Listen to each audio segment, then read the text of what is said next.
everyone, it's Alexander, the real Mr. Robinson, and I know I said that I'd be taking a break from Godzilla-related videos after I did my spoiler review for King of the Monsters, but I'm gonna make an exception.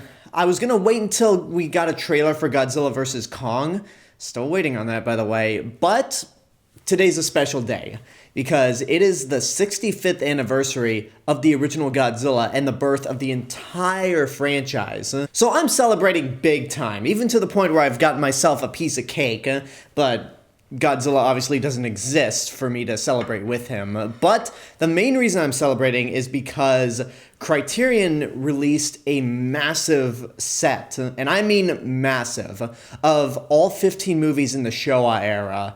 When they announced this set, they announced it as their 1000th spine, and I was totally on board. And thanks to Barnes & Noble's 50% off sale, I finally got my copy, and yeah, when I say massive, it's massive. Like, this thing is a book when you get right down to it. I did not expect it to be this big, but hey, you gotta have a big set for a big star, and yeah.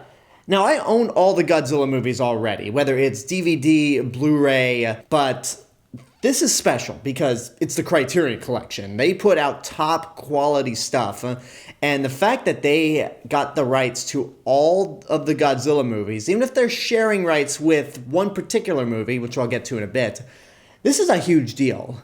Because, I mean, they really went all out with this set. Like I said, it's a massive book. And I've heard people complain about, oh, how am I supposed to fit this on my Blu-ray shelf? Put it on your coffee table. This is so special that it deserves its own spot. Like, this was designed to be a coffee table book when you get right down to it. And yeah, see right here, you got this stunning artwork. I'm going to show you all the designs. You've probably seen them if you've been catching up with the news on this release, but they're all this gorgeous, like, pop art, pretty much. Whether they're actual, like, legit illustrations or they're abstract in a way where they look incredible. This cover right here is pretty amazing. This looks like the Heisei Godzilla. I'm not going to nitpick about that because it's such a cool cover, but obviously this comes with all 15 movies, and when you open the book, you got this huge essay, Reign of Destruction by Steve Rifle, who has done a couple of commentaries back in the days of classic media. You also have the artwork for all 15 movies featured. The original Godzilla, obviously. I'll show you right here. Just look at that. Now, they already released the original Godzilla on Blu-ray back in 2012. So, if you're expecting a slightly different version or different disc of the original Godzilla, you're not going to get it. The disc that features the original Godzilla and its US release, Godzilla King of the Monsters, is pretty much the same thing as it is in 2012, but that's not the reason why you're buying it. You're buying this because, well, two reasons.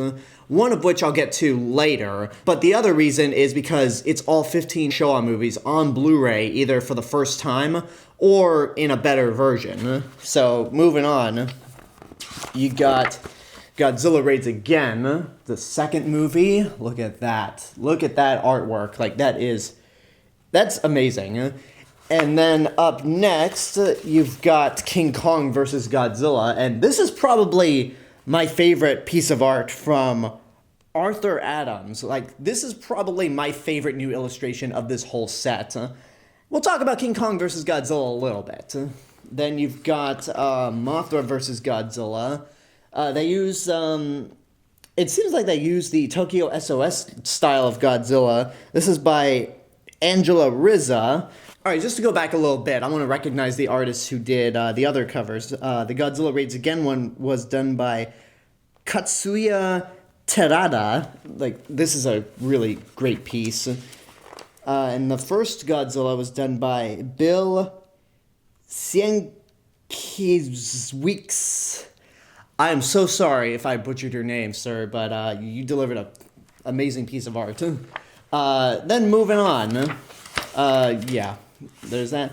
Ghidorah the Three-Headed Monster. This is one of the very definition of pop art right here. Like, it's just such a very original design by Mona Robot. We'll talk about the disc content a little later. And then Invasion of the Astro Monster by Benjamin Mara. This right here looks like artwork that you'd find back in the old VHS days, and right to the point where they have Godzilla dancing. You can't... It's really cool that they included that moment in this piece of art. Then you have Ebirah, Horror of the Deep by Simon Gain. Really like this one. Son of Godzilla by Robert Gooden. I love how, like, they don't even show Godzilla's face. Like, the main focus is just Minya riding Godzilla's tail. This is a great piece right here for Destroy All Monsters by Sophie Campbell. Like, you've got all the monsters featured in the movie, basically on a miniature Earth, covering the entire thing. You've got Anguirus, Godzilla, and Minya fighting Ghidorah, and the expressions on these monsters are just so unique. Skipped ahead. You got All Monsters Attack, which is a very interesting artwork, I gotta say. But it's definitely original and inventive. And this artwork is done by George Colehole. George Colehole. If I screwed up the name, I screwed up the name, and I'm sorry. But then this one for Godzilla vs. Hedorah. It's funny that the artwork features the two of them fighting in a city, even though there's never a point where Godzilla fights Hedorah in his final form in the city. Hedorah flies around the city a couple times, but they never really fought in an actual city area. But anyway, this is a good piece by Jeff Darrow. This next one I love. Even though Godzilla vs. Gigan is my least favorite movie in the Showa era, I love this design so much. I love this piece of art from Becky Coleman. And, like, Gigan looks so cool, but I also love the look of this Godzilla. And then you have Godzilla vs. Megalon. Funny to think that Criterion would be releasing one of the goofiest Godzilla movies ever. But this is by Ronald Wimberly, and Godzilla in a way looks like Kermit the Frog. Hey-ho, Godzilla here. I don't know.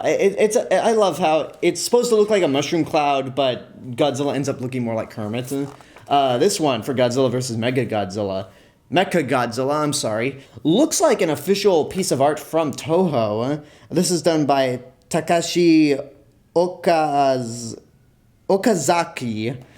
And yeah, this is legit. And then this one here for Terror of Mechagodzilla. Like this is straight up like some 1960s Batman art from Chris Wisnia, yeah, where you just have all the text for sound effects, and it's just really, really cool. Like the artwork here, again, Criterion went above and beyond, and then you have this huge piece of art. I mean, you feature it; it's featured in the front, so if you just want to see the whole thing in context, but on the back, that's where all the discs are stored. So you have 15 movies, but you have 8 discs. Disc 1, as I mentioned, is just a clone of the Criterion release of the original Godzilla, but with pop art background when you put it in. The second disc features Godzilla Raids Again and the US version of King Kong vs. Godzilla. Again, we'll get back to that a little later. Disc 3, now this is where I had some concerns when I heard about how they were releasing these movies on less discs than there are movies. Disc 3 contains what are arguably the best movies in the series, outside of the original, obviously. Mothra vs. Godzilla, Ghidorah the Three-Headed Monster, and Invasion of the Astro Monster. And what really concerned me is that they're putting all these movies, all 3 movies, in one disc. One movie has to suffer in terms of quality, and I'm happy to say that that's not the case at all. I mean, out of all 3 movies on this disc, Mothra vs. Godzilla is probably the one that doesn't look the best, but still pretty good in HD. The best one is probably Ghidorah the Three-Headed Monster, which is fine, because that's my favorite of the second... Is that my second favorite Godzilla movie? I gotta go back to my countdown and find out what it is. I think that might be my second favorite Godzilla movie ever. And then disc 4 is Ebirah, Horror of the Deep, Son of Godzilla, and Destroy All Monsters. Again, all the movies look really good considering that they're all crammed into one disc. Disc 5 is All Monsters Attack and Godzilla vs. Hedorah. Disc 6 is what I call the tag team duo, Godzilla vs. Gigan and Godzilla vs. Megalon. Disc 7 is the Mechagodzilla duo of movies, Godzilla vs. Mechagodzilla and Terror of Mechagodzilla. And then Disc 8 is brand new bonus features. It should be noted that all the bonus features that came with the original Godzilla are on Disc 1, but all the new bonus features are on Disc 8. And the bonus features here are nuts. You have an interview with a filmmaker named Alex Cox, who I'm actually not too familiar with, but it's an interview where he talks about his appreciation for the Showa era movies. I'm gonna put this down because I'll just leave it right here. No, that is not safe. I'll just put it down here. That way you can somewhat see it. And then you have an interview with the suit actor who played Jet Jaguar. So that's pretty cool. You get an interview with another actor who would later become a star through Ultraman. And it's basically him talking about his tiny roles in the Godzilla series. You have a conversation between Yoshimitsu Banno and Ishiro Honda back before Honda passed away. You have the Japanese trailers for all the movies starting with Raids Again to Terror of Mechagodzilla, which I actually didn't think Raids Again had a Japanese trailer, considering that it came out less than a year after the original, but the trailer's not really that much, but it's cool to have them there. You have a different archival interview with Akira Ifukube. You have an hour-long reel of unused special effects shots and behind the scenes from not just the Showa-era Godzilla movies, but a lot of old Toho special effects films that Eiji Tsuburaya worked on. And it's really cool to see old footage from films like The Mysterians or King Kong Escapes. And to be able to see footage of Tsuburaya in action directing these special effects sequences is something that I didn't think I'd ever be able to see as a Godzilla fan. And then the final noticeable bonus feature in this set is the thing that's actually going to determine whether or not you want to get this. And that is the Japanese version of King Kong vs. Godzilla. Now, like I said before, the version of King Kong vs. Godzilla that's featured on Disc 2 is the US version. Apparently there was some sort of obligation with Universal that the US version had to be the main presentation when it came to this movie. So if you're looking for the Japanese version on Disc 2, then it's not going to be there. It's featured on Disc 8, which is kind of a bummer, but at the very least, it's good that we got this version of the film regardless. Now, I know one concern that some fans might be having with this release of King Kong vs. Godzilla is, how does it look? Because the Japanese version of King Kong vs. Godzilla has had a really terrible history of preservation. Because with the original Japanese DVD and the imports that we American fans had to get just to watch the Japanese version, looked terrible. There was this weird, ugly, piss yellow tint that just invaded the entire movie. I don't know how else to phrase it, but basically, if you look at something in the movie that's supposed to be white, like the tips of Godzilla's spines, then it comes out as a gross yellow. And it's just one of the most poorly preserved Godzilla movies out there. And since then, the movie has been restored a couple times now that we have Blu-ray.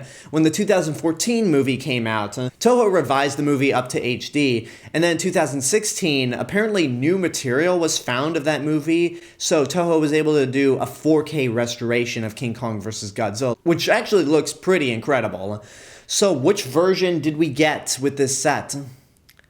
Well, we got the 2014 restoration, which looks better than the Japanese DVD, but what hurts about this particular print is that there's kind of a lack of color. If you watch the US version featured in this set, and then you watch the Japanese version featured in the bonus material, you'll notice that the US version has a lot more color and is a little more, there's a little more pop, which fits considering the goofy tone of the movie. And with the Japanese version, it doesn't look ugly, but there's a lot of brown throughout the movie. Godzilla sometimes looks brown rather than charcoal gray, and sometimes it's pretty dark to where you really can't see what's going on.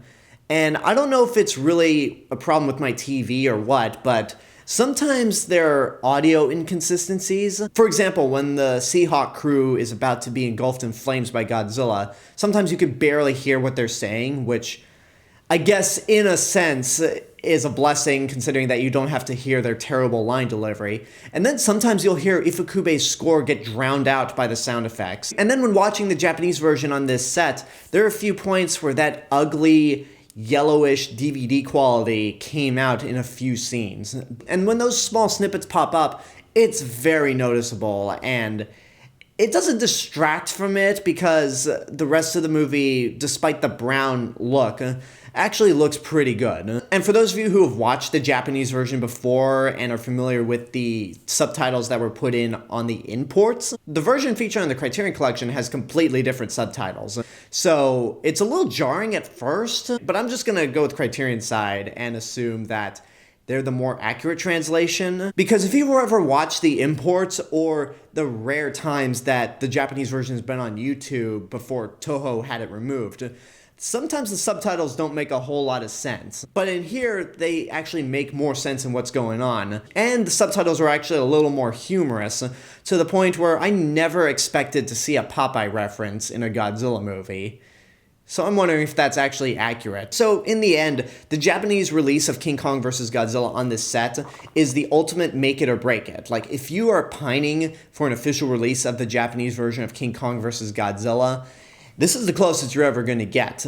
It's not the 4K version, but it's definitely better than the DVD version from Japan or the special imports. And if you've never seen the Japanese version of King Kong vs. Godzilla, now's your chance to see it. And ever since I've done both reviews, one on the other channel, one on this channel, I've been praising the Japanese version and shunning the American version. So now with this version actually being released in the United States, I am super curious on what you guys think compared to the US version, because I still love the Japanese version and I still am very salty about the US version. This is a must get. If you're a Godzilla fan, you are nuts to pass this up. And now's the perfect time to get it, because Barnes & Noble has their 50% off sale on all Criterion Blu-rays.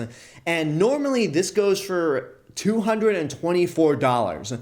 But because of their sale, you save more than $100. You could get this for $112. And I think it's even available on Amazon for that same price as well. So now's the time to pick this up if you are a Godzilla fan. Like, you have no excuse not to pick this up. And the last thing I'll say is, if you have the classic media DVDs from 2006 through 2007, hang on to those. You want to hang on to those because this release only has 2 US versions, Godzilla King of the Monsters and King Kong vs. Godzilla, which means there's no Godzilla vs. the Thing with the Frontier missile attack.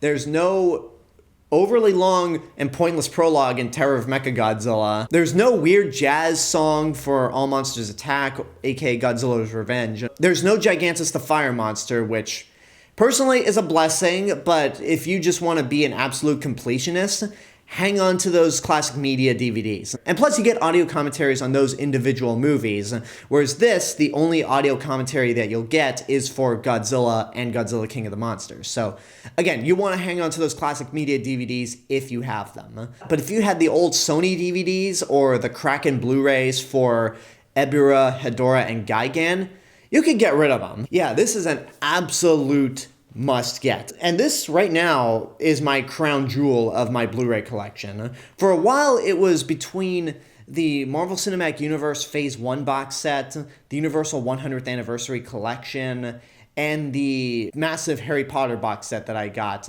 But this takes the cake because it's Godzilla and it's me. So yeah, I don't have much else to say. Go pick this up. Like, you've got no better chance to do it than right now if you're a Godzilla fan. And if you're somebody out there who knows a hardcore Godzilla fan and knows they don't have the money to spend on this, even with the sale, you have the chance to get them a fantastic Christmas present that they will love you for forever. Trust me. So there you go. That's my review for Godzilla, the Showa era film set from the Criterion Collection. And if you pick this up, I want to hear what you guys think about the set. What did you love about this set? What do you think was disappointing and could have been improved? And if you've finally seen the Japanese version of King Kong vs. Godzilla, what do you think? I want to know. Whatever the case may be, let me know in the comments below. And until next time, I hope you enjoyed this review. Don't forget to subscribe to the channel, give this video a like, and of course leave a comment. Don't forget to support my Patreon page, follow me on social media, and until next time, this is the real Mr. Robinson telling you there's only one.